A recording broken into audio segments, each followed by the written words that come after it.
This honestly feels really weird to say, but Star Wars Hunters has already been out in soft launch for a year now. That literally blows my mind, as I can remember the day I played it for the first time very well. The game officially released in soft launch on November 16th, 2021, so as of this video going live it's been a little over a year, but I thought I'd make a video to show you guys just how much the game has changed in that year, because I appreciate that most people haven't got access to the game, and many people have sadly forgotten about it. So if you do know anyone who might be interested in the game, make sure to share my channel with them, as I'll be covering all of the latest Star Wars Hunters news, and I've got tons of Hunters videos out already for them to be able to watch. So when the game soft launched last year, it released with 8 Hunters, 4 maps and 2 game modes. The Hunters were Sentinel, Groz, Imara Vex, Zayna, Reeve, J3DI, U-Tuning and Slingshot. The 2 modes were Control and Escort, and as for the maps you had 3 for Control and 1 for Escort. Control had Ewok Village, Mos Espa Pod Race and Junesea Outpost, then the Escort map was Survivor Salvage, which starts in Endor and ends in Hoth.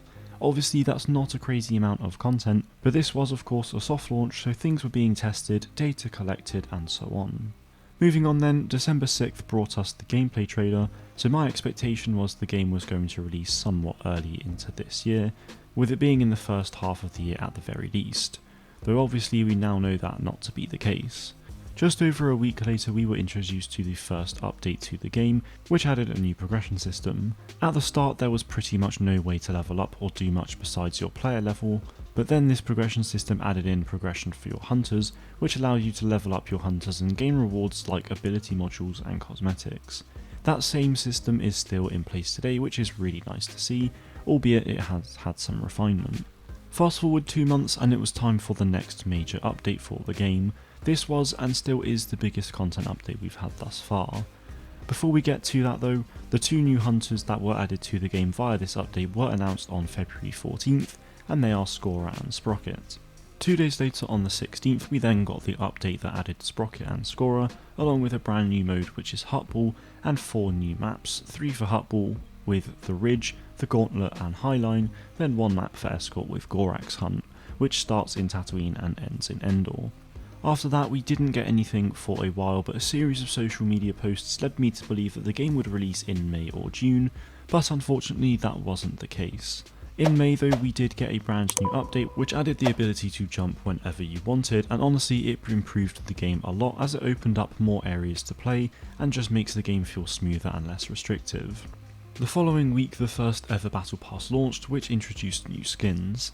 The update also saw the introduction of the game's very first limited time mode called Matchup Mayhem, which is now called Matchup Mix-Up.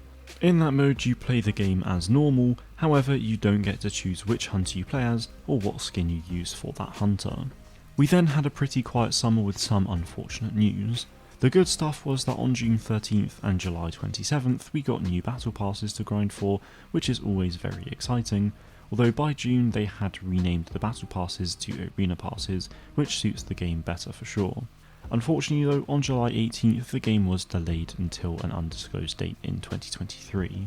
We don't know why it was delayed, and it definitely felt strange since the game had been making excellent progress, but my assumption is that they wanted to keep working on new and exciting things to make the game even better for launch.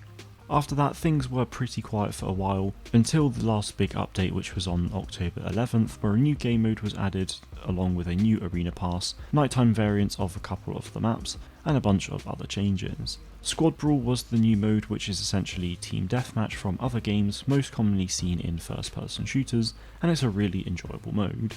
As for the nighttime maps, they seem to be on Ewok Village and the Mos Espa Pod Race, which are the only 2 maps currently used in Squad Brawl. Now we're in mid-November and I presume we're not going to see much more this year, but I'm really hoping that in the next big update we get to see a couple of new hunters added, and a new map or 2 would be nice as well. It's safe to say that Hunters has truly changed a lot over the last 12 months in many ways than I described in this video, and the game feels like it's in a really good spot, so I'm very excited for the game to release next year with hopefully lots more really great content. If you have any questions about the game then please do feel free to ask me them in the comments, and I'll do my best to answer them. If there are any Hunters related videos that you'd like to see then please let me know as well, and I'll see what I can do for them.